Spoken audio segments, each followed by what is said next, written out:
Pagkatapos, dumating si Yipyang sa tabing ilog. Pagkatapos ay malakas niyang tinapakan ang lupa. Agad na bumulwak ang isang agos ng tubig. Ang lumubog na barko ay itinulak pataas ng talon. Tiningnan ito ni Yipyang at sinabing, ang ikatlong level, ang nawawalang treasure na kailangan ng tribo ay nasa bangka na iyon, kaya ayos lang ba iyon? Inanunsyo ni Yipyang na tapos na ang huling test. Sa tabi, nagtanong din si Susha, kaya nakuha ba ng master ko ang Great Desert Warrior title na inaprubahan ng aking lolo? Nasaksihan ito, lumuhad ang buong tribo at pinagsalikop ang kanilang mga kamay, mga pagbati, Fire King. Narinig iyon, inakala ni Yipyang na dinadaya siya kaya mabilis siyang tumanggi. Sinabi niya, Warrior ayos lang, wala akong interes na maging anumang Fire King o anuman. Hindi inaasahang sinabi ng chieftain, ayon sa mga panuntunan ng Fire Tribe, ang warrior na magtatakda ng record ang magiging Fire King. Nang maintindihan niya ang buong kwento, tumanggi pa rin si Yipyang, kalimutan na ang Fire King stuff. Ngunit baka kailangan ko ang tulong ng Fire Tribe sa isang bagay mamaya. Maaari mo rin akong hingan ng tulong. Agad na sumagot ang chief ng tribo, para sa mga gawain ng dakilang tao, hindi tatanggi ang Fire Tribe kahit tumalon pa sa isang bulkan. Sinabi ni Yip, mga trading relationships lang tayo. Sasabihin ko sa iyo ang mga bagay na kailangan mo ng tulong mamaya. Aalis muna ako. Pagkatapos ay umalis siya agad. Nakita ito, magalang na sinabi ng mga taga-Fire Clan, column, dakilang tao. Tiningnan ng Fire Tribe chieftain ang kalangitan at sinabing, ang taong ipinakilala ng Sacred Beast Great Pang ay talagang isang saint level sa lakas. Ang Fire Tribe ay maaaring magkaroon ng relasyon sa isang saint dahil sa pabor ni Great Pang. Sinabi niya, masyado nang matanda si Great Pang, gumagamit ito ng hindi mabilang na incarnations upang protektahan ang buong Great Desert. Karamihan sa kanila ay unti-unting nawala at humihina ito. Malapit na itong mawalan ng fighting power ng ganap. Sino ang paprotekta sa Great Desert kung gayon? Nagtaka ang mga tao sa tribo, maaari bang ang batang saint na ito ang pumalit kay Great Pang? Tara, bumalik tayo sa tribo muna. Kasabay nito, may sunog na sumiklab sa Fire Tribe's village. Ang mga tao ay inaapi ng mga sundalo na nagngangalit at pumapatay sa mga taga-nayon. Sinabi ng isang general, kayo, Fire Tribe, nakipagsabuatan sa Great Pang Demon. Isang krimen na may parusang pagpuksa sa siyam na generations. Nang ahas pa rin kayong lumaban. Sumagot ang isang tao sa nayon, palaging pinuprotektahan ni Great Pang ang mga tao at siya ang paniniwala ng buong Great Desert. Kayo, bilang hukbo ng Rain Kingdom, ay umaasa sa mga demons, nagtataksil sa bansa, at nagtataksil sa Royal Family. Narinig ito, sinabi ng leader, ang Royal Family. Ang suporta ng Bachua family ay ang Infinity Sect. Ang sect na iyon ay hamina na, at ngayon ay oras na para magbago ng dynasty. Kayo, mga rags, ay dapat linisin. Matapos magsalita, agad niyang inatake ang binata. Ang kawawang lalaki ay sinaksak sa dibdib niya. Pagkatapos noon, lalo pang naging marahas ang mga sundalo at patuloy na pumatay. Sa sandaling iyon ng buhay at kamatayan, may nagliyab ng signal fire upang iulat ang balita sa leader. Nakita ito ng sundalong iyon at palihim na nagdiwang, ayos. Gusto ko kayong magmakaawa ng tulong. Dakpin ang lahat ng mga taga-fire squad na ito. Pagkatapos ay tinipon niya ang lahat ng kanyang tropa. Ang iba, nakita ang usok, ay nataranta ng husto.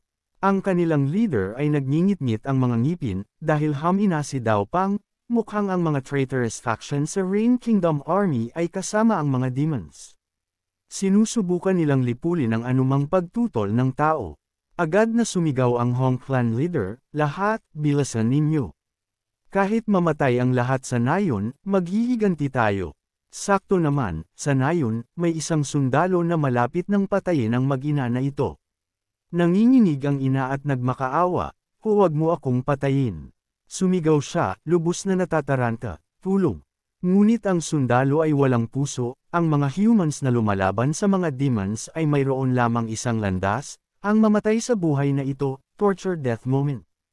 Isang kislap ng liwanag sa likuran niya ang nagpakita na si Yipyang pala ang nagpabalik sa sundalong iyon sa lupang ibaba. Mabilis niyang sinipa ang baluti ng lalaki na nagpalipad dito. Nakita ito ng isa pang soldier at sumigaw, "Sino iyan?" Walang sabi-sabi, agad na nagpakawalan ng palm strike si Yipyang sa soldier na iyon. Agad siyang tinamaan bago pa man niya malaman kung ano ang nangyayari, sumama na siya sa kanyang kasama sa kabilang buhay. Tiningnan sila ni Yipyang at nagtanong, "Sino ang nag-utos sa inyo na manggulo sa teritoryo ng Fire Squad?" May mga soldiers na sumulpot sa likuran niya at nagtanong, "Outlander, may ideya ka ba kung gaano kalala ang pagpatay ng mga sundalo ng Rain Kingdom?" Naisip ni Yipyang na masyado siyang kalmado, kaya nagpakawala pa siya ng isa pang strike. Agad na nahati sa kalahati ang buong grupo ng mga sundalo. Lahat sila ay bumagsak sa lupa ng nakakalat. Tamang-tama, lumitaw ang head honcho soldier. Nagsimula siyang magsalita pagkalitaw niya, "Binata, kumalma ka. Alam kong malakas ka, ngunit hindi kayang lumaban ng isang tao sa buong army." Iginawi niya ang kanyang majestic troops at sinabi, "Naghanda kami kaya huwag kang magmadali at pumatay. Posible na ang magkabilang panig ay manalo. Anumang gusto mo, kaya kong gawin. Kaya kong pasayahin ka. Kaya ko pang ang tulungan kang makakuha ng ancient power." Habang sinasabi niya iyon, biglang bumagsak ang kanyang ulo sa lupa. Galit na sinabi ni Yipyang, "Masyadong maraming salita." Natulala ang iba pang mga soldiers. Ngayon, nagsalita si Yipyang sa mga natitira. "Ang disipulo ko ay nakatanggap ng balita na kayo ay nakipagsabwatan sa mga demons upang paslangin ang Fire Squad. Orihinal, wala itong kinalaman sa akin, ngunit mayroon akong deal sa Fire Squad." Madilim ang mukha ni Yipyang nang sabihin niya, "Sino mang sumubok na sabutahehin ang mga nakikipag-ugnayan sa akin ay dapat mamatay." Nang matapos lang niya sabihin iyon, isang grupo ng mga soldiers ang sumugod pasulong, sumisigaw ng marahas, "Lahat, sige!" Walang saysay kung gaano siya kalakas, mauubusan din siya ng enerhiya. Lubog natin siya sa dagat ng mga tao hanggang sa mapagod siya. Nakita ang mga punks na ito na sumusubok na lumaban sa kanya, nanatili lang si Yipyang na nakatayo, hinayaan silang sumugod sa kanya, sumisigaw laban sa kanilang mahinang lakas. Naghagis lang ng suntok si Yipyang at, bam, lahat sila ay lumipad sa puwersa ng suntok. Agad na naging abo ang grupo ng mga soldiers. Nilinis pa ng kanyang suntok ang isang malaking bahagi ng lupa. Nakita ito ng mga natitira at tumakbo para sa kanilang buhay, sumisigaw habang tumatakbo, "Monster!" Isang suntok pumatay ng 500 tao. "Dali, takbo!" Ngunit hindi sila pinakawalan ni Yipyang, sa isang tama lang, lahat sila ay sumabog. Natulala ang mga taga-Fire Clan. Holy moly! Ang out-of-town hero na ito ay nilipol ang buong army ng mag-isa. Bigla, sumulpot si Susha at sinabing, "Master, huli na ba ako?" "Hindi," sabi ni Yipyang, "perfect timing. Katatapos lang." Sakto namang natapos ni Yipyang ang kanyang ginagawa, sa wakas ay dumating ang clan chief at ang kanyang grupo, naghahabol ng hininga. Sabi ng chief, "May nagligtas sa amin. Ang banal na binata na iyon." Nakita ang kanyang ginawa, lumuhad siya at ang lahat upang pasalamatan siya. "Salamat sa pagliligtas sa aming buhay, hero. Aalalahanan namin ito magpakailanman. Kung may kailangan ka man, mamamatay ang Fire Clan para sa iyo." Ngunit bago pa niya matapos ang pasasalamat, pinutol siya ni Yipyang, "Hindi na kailangan ng pasasalamat. Tinitiyak ko lang na ligtas ang ating transaction." Lumingon siya kay Susha at sinabing, "Sa pagdating ng Apocalypse, tuluyang wala sa kontrol ang Rain Nation. Ang bawat henerasyon ng Limitless Sect ay tumatanggap ng registered disciple mula sa Rain Kingdom King. Ang kasalukuyang Young Master ay isang registered disciple din ng Old Sect Leader, kaya't halos isa siya sa atin. Ang pakikipaglaban sa hukbo ng Rain Nation na sumuko sa mga demons ay parang pag-aayos ng mga family matters para sa Limitless Sect." Nagtanong si Susha kay Yipyang tungkol sa kanyang iniisip, "Master, ano ang susunod nating hakbang?" Sabi ni Yipyang, "Sumama ka sa akin." Samantala, sa Ying Mountain, isang mythical rock ang nakakadena ng 3 stooges. Nahihirapan ang bato na kumapit sa mga bato upang maiwasan na mahayla palayo. Hindi na kinaya ng ibon at nagpakawala ng masakit na tili. Nagtanong ang tatlong Great Cavalry of Rain Nation sa bato, alam mo ba ang iyong mga krimen? Left Holy Cavalry Lu, sabi, nakipagsabwatan sa mga demons, nagtataksil sa sangkatauhan, at ang iyong 5-year friendship. Sabi naman ni Right Holy Cavalry Bear, General Zaini of Rain Nation Musashi Holy Cavalry King ay dumating. Hindi ka ba luluhod at aaminin ang iyong kasalanan? Sinabi rin ni General Zaini of Rain Nation Musashi, huwag mong isipin na makakatakas ka sa Ying Mountain.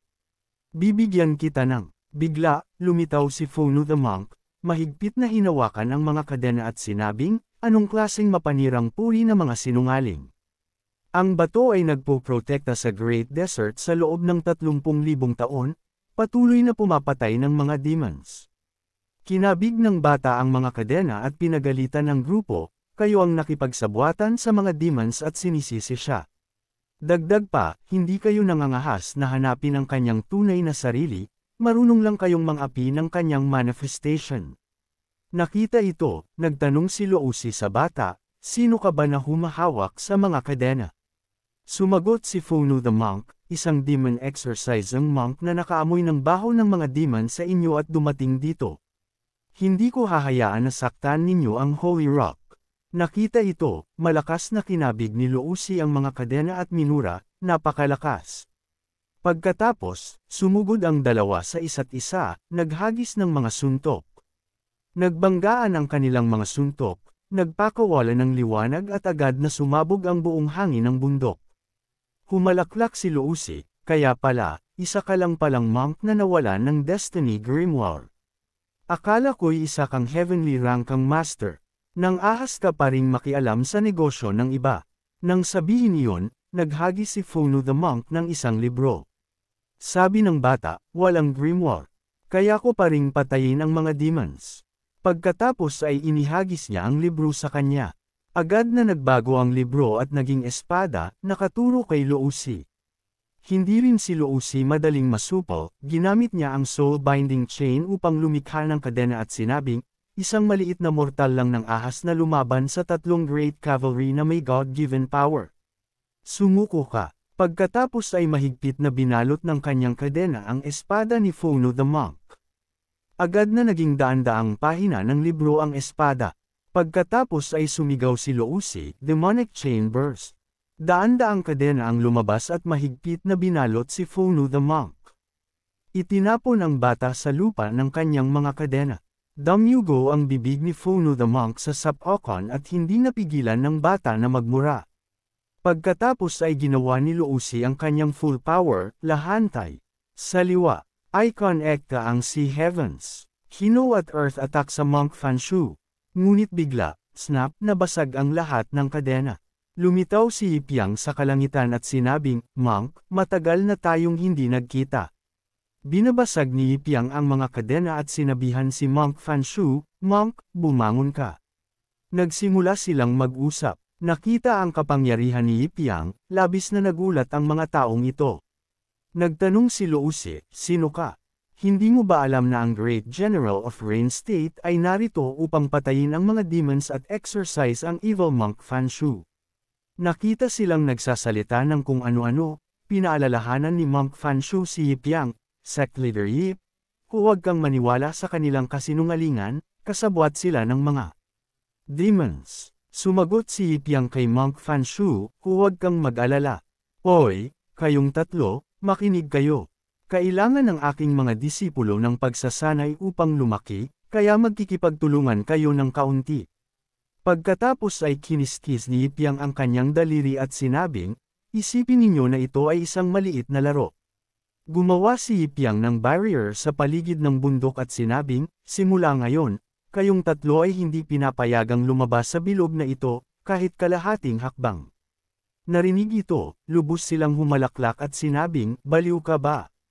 Nakatayo sa harap ni Lord Musashi, commander ng 100,000 tropa, at nang ahas kang maging ganito kawalang hiya. Nagngingit-ngit din si Musashi, binata, ang disyerto na ito ang aking teritoryo. Lahat ng panuntunan ay gawa ko. Gusto mo akong pigilan na umalis sa lugar na ito.